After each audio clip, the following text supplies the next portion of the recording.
Olá, bem-vindo de volta. Vamos dar sequência então aqui à implementação dos nossos repositórios. No último vídeo eu falei que a gente faria agora o repositório de Room, mas a gente vai mudar um pouquinho o script. Aqui nós vamos fazer o repositório de Session, tá? Room vai ficar de lição de casa para você já anota aí, nós temos o vídeo todo ainda pela frente, mas Room e Session City vai ser lição de casa, combinado? Vamos aprender aqui então como vai funcionar a nossa session, porém, para isso a gente precisa criar, né, uma nova classe chamada session repo. E vamos fazer uma análise aqui. Vou abrir aqui o Move. Ó. Então, para minha session eu também vou precisar de um data context, de um db7, vou precisar fazer isso, vou ter um método que lista, list actives não vou precisar, né, porque ele não tem essa propriedade lá em sessão, e encontrar por aí eu vou precisar, adicionar um novo eu vou precisar, update e remove. Tudo isso eu vou precisar com exceção do list actives. Então o que eu vou fazer? Ó? Eu vou copiar tudo, ó, vou fazer um Ctrl C aqui, vou vir aqui no meu Session Repo, vou dar um Ctrl V, vou tirar o list actives, né, porque eu não tenho esse método, e aonde eu estou falando que é move, eu vou trocar para session, e aonde é move pequenininho também vou selecionar todos aqui e vou colocar session. Faltou importar session aqui. Faltou importar data context db7. Bom, pessoal, perfeito aqui então, já estamos com a session pronta. Se você viu eu começando a fazer, né, um copia e cola e isso começou a te doer, já é um bom sinal. A gente sempre busca trabalhar com os melhores padrões de mercado. Existe um padrão muito interessante que é o DRY, Don't Repeat Yourself. Não repita aquilo que você já fez. Ctrl C, Ctrl V, eu não abomino não, tá? Existem alguns Ctrl Cs, Ctrl Vs inteligentes para alguns propósitos, mas grande parte das nossas implementações, quando a gente precisa fazer um copia e cola, isso já mostra que o nosso código ele tem que melhorar, tá bom?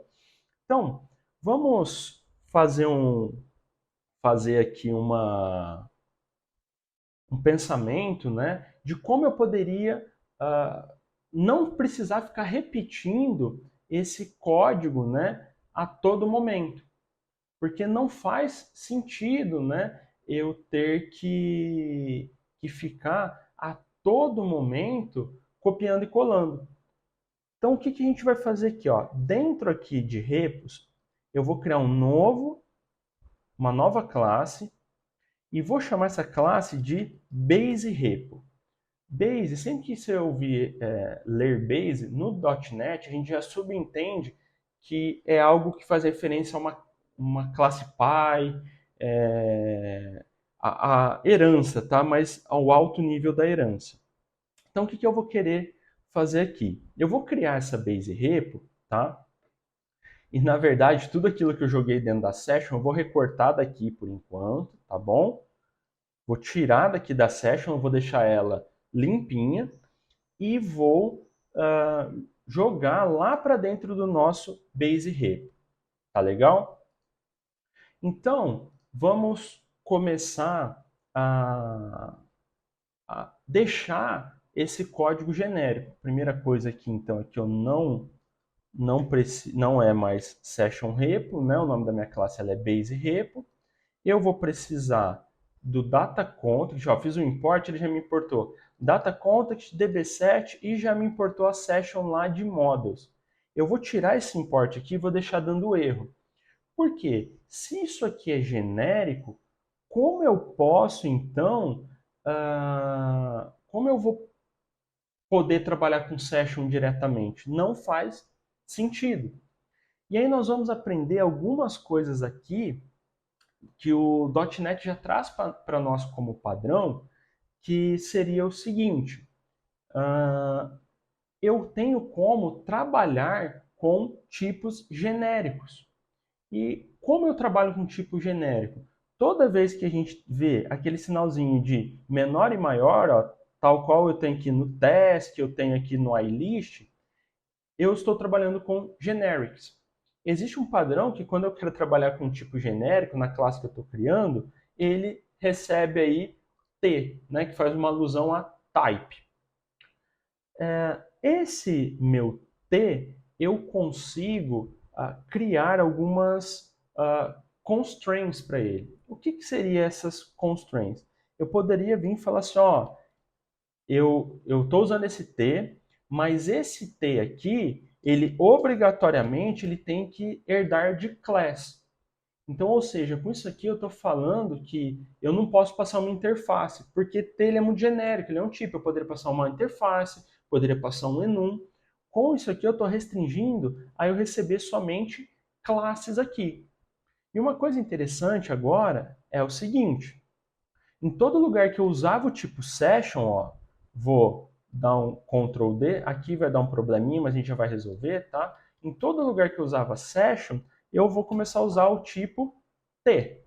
Olha lá que muito do que estava vermelho já melhorou. Aqui aonde eu estou usando session, o nome session minúsculo, eu vou sobrescrever aqui e vou falar que eu sempre estou trabalhando com a minha entidade. Então, eu vou dar um nome aqui de entity para ficar bem genérico. Percebe aqui que está tudo muito genérico? Porém, ó, o contexto ele sempre vai ser o mesmo. O que vai mudar de fato é o meu DB7.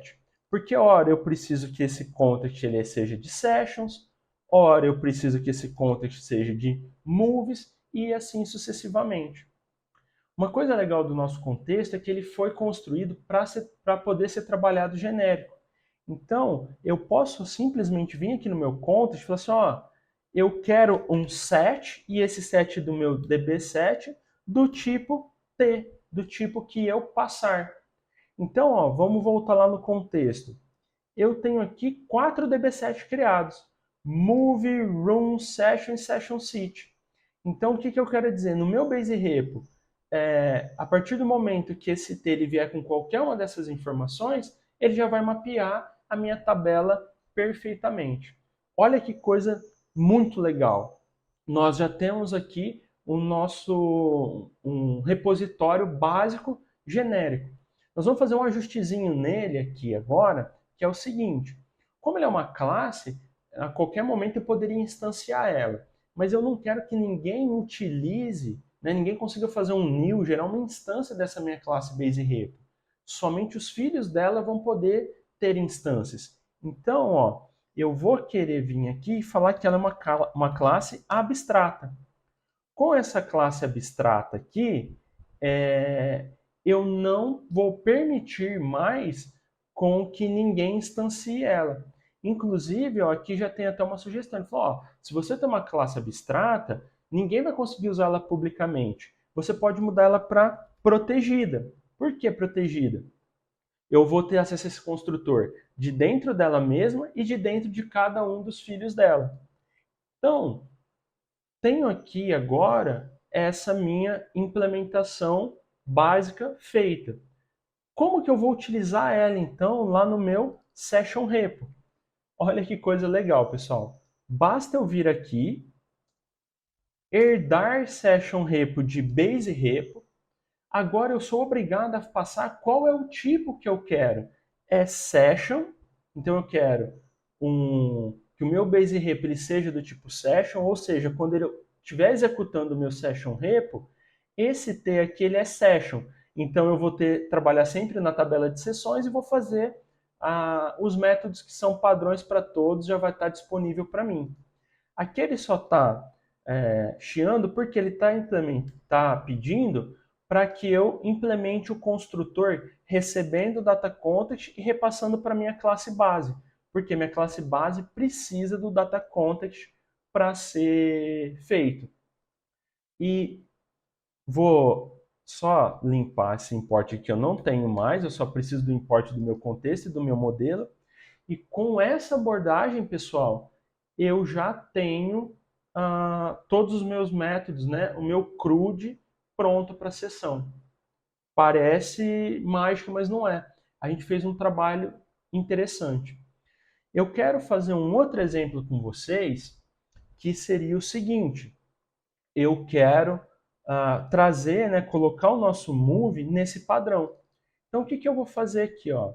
Basicamente, tá? Eu vou deletar tudo aqui de dentro, com exceção daquele meu método que ele é único para o meu movie, né, que eu não vou ter ele lá na minha classe base. Eu vou deletar tudo que eu tenho aqui, simplesmente vou vir, vou fazer uma herança aqui para base repo, só que agora do tipo movie. Aí ele está aqui vermelhinho porque eu preciso implementar o meu construtor. Deixa eu só colocar ele em cima da minha classe. E agora todos os métodos padrão já estão implementados. O que não está como padrão? Esse meu método list actives async. E aqui eu preciso trabalhar com db7, mas eu não tenho. Então, o que acontece? Eu poderia muito bem fazer a abordagem anterior, que era deixar aqui uma propriedade privada chamada db7 declarada aqui em cima e preencher ela com context.moves e tudo ia estar funcionando bonitinho. Porém, a nossa intenção é deixar as coisas o mais prontas possíveis. Então, o que a gente vai fazer? Eu vou vir aqui no meu base repo, ao invés de deixar privado esse meu db7, eu vou mudar para protegido. Para quê? Para que agora, ó, lá o meu move repo tenha acesso ao db7. Percebe? O modificador de acesso já fez com que tudo funcionasse muito bem. Mas aqui, ó, se vocês perceberem, ele está amarelinho aqui. Por que ele está amarelo? Propriedades aí que iniciam com underline e tudo em camel case são propriedades privadas. A convenção do .NET pede para que, quando o modificador de acesso ele deixa de ser privado, que a minha sintaxe, então eu vou até dar um F2 aqui para renomear grandão, eu vou chamar ela de db7 desse jeito. O contexto eu mantenho por ele ser privado, mas como agora esse db7 ele é protegido, eu vou mudar ele aqui para db7. Com isso, lá no meu Move, ó, a minha implementação ela muda um pouco, tá? E está pronto. Eu já tenho aqui, então, uma forma de deixar todos os meus métodos que são padrões num único lugar, que eu preciso só colocar minha herança em prática, e posso vir aqui muito bem e criar métodos auxiliares a partir de qualquer momento. Mas aqui eu queria fazer uma mudança nesse nosso método. Pensa assim que nesse meu método de listar ativos, eu vou dar para a pessoa a lista de todos os filmes que estão ativos, mas dessa forma que eu estou fazendo, ele sempre vai me retornar na ordem que eu cadastrei.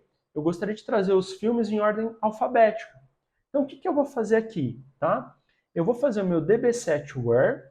Antes de ir no banco, porque o que vai no banco é esse toList async, eu vou vir aqui ó, e vou chamar um método chamado orderBy que eu tenho. E esse meu orderBy, eu vou usar o meu move aqui, né? Vou querer ordenar por nome. E ele é orderBy porque ele é do menor para o maior, ou seja, de A a Z. Deixa eu só quebrar isso aqui, ó. E eu já consegui melhorar um pouquinho pensando lá no meu usuário, porque agora fica mais fácil, ele já vai ter os filmes em ordem alfabética. Mas tem um detalhe, isso não é legal somente para o usuário final que está lá no Totem. Até porque lá ele vai ter uma quantidade reduzida de filmes ali em cartaz ao mesmo tempo. Mas pensa na pessoa que dá manutenção nos filmes na nossa área administrativa. Daqui a pouco ela vai ter milhares de filmes e ela vai tomar muito tempo dela ficar procurando por ordem de cadastro o que ela quer achar. Se já tivesse em ordem alfabética, já ajudaria muito. Então o que nós vamos ter aqui? Ó? Eu vou criar aqui um outro método, que é um public async. Ele também vai ser, vou até copiar isso aqui, ó, igualzinho, só que ao invés de list actives async, eu quero o list async mesmo, e eu quero fazer o quê? Eu quero que o retorno dele seja o meu db7, né? Opa, DB7 assim, ponto. Order by, eu quero ordenar meus moves por name e eu quero fazer o toList async. Beleza? Vou até mudar aqui a minha implementação para o expression by e tá tudo certo. Aqui já ficou amarelo. Por quê? Ele está falando assim, ó, tem uma palavra-chave new que ela é requerida porque esse método listAsync ele já existe lá na sua classe base. Então, o que ele está falando para mim? Ó, vou dar um Ctrl ponto aqui e vou pedir para ele colocar new keyword. O que eu acabei de fazer aqui? Eu acabei de criar dois métodos com a mesma assinatura, não é nem o mesmo nome, só que eu estou falando que são dois diferentes. Isso aqui não é legal, é confuso, e a gente tem que colocar um outro princípio da orientação a objetos em prática. A gente acabou de fazer herança aqui, mas eu gostaria de colocar o polimorfismo em ação, onde eu posso sim herdar um comportamento base, mas eu tenho que ser capaz de sobrescrever esse meu comportamento base. Então, basicamente, o que eu gostaria de fazer? Eu gostaria aqui no meu move de repo de falar assim, ó, que eu quero fazer um override de um método chamado listAsync que já existe lá. E aí a minha implementação ela vai ser essa. E essa palavra override, ela existe, tá? Mas o que aconteceu aqui? Ele está falando assim, ó, there is no suitable method for override. Não existe um método disponível para eu sobrescrever. Não basta somente eu escrever o override. A minha classe base ela tem que permitir que o método seja reescrito. Isso é um outro padrão que se chama encapsulamento, é um outro padrão de orientação a objetos. Então, o que eu vou ter aqui? Para eu conseguir sobrescrever o comportamento, eu tenho que vir aqui no meu listAsync e colocar a palavrinha reservada virtual. Então, eu estou falando, eu tenho esse método aqui listAsync e eu permito que os meus filhos, né, os filhos dessa classe, alterem esse comportamento. Se eu voltar aqui no repo agora, olha o override funcionando bonitinho. Então, pessoal, o .NET é uma linguagem muito madura, coloca as boas práticas, é muito fácil colocar as boas práticas em ação. Antes de encerrar esse vídeo, né, eu quero vir aqui no Base Repo e já falar que todos os demais métodos que a gente tiver aqui, eles também vão vão permitir o override. Dessa forma, se eu precisar sobrescrever o comportamento do meu salvar, eu vou conseguir. Se eu precisar do editar, do encontrar, enfim, várias coisas que eu vou poder sobrescrever comportamentos. Pessoal, com isso é só, tá? Como lição de casa, como eu havia falado, você vai colocar o repo do room e do session seat em prática. Então, você já vai conseguir ter um exemplo aqui baseado no move para fazer o room e baseado ali no session para fazer o seat, tá bom? Então, fica à vontade para colocar os conhecimentos em prática aí. E eu espero vocês aí já na próxima aula, onde a gente já vai tratar de outro assunto. Nós vamos começar a voltar lá para a nossa camada de domínio, nós vamos falar dos nossos serviços de domínio. Legal? Espero vocês. Um grande abraço.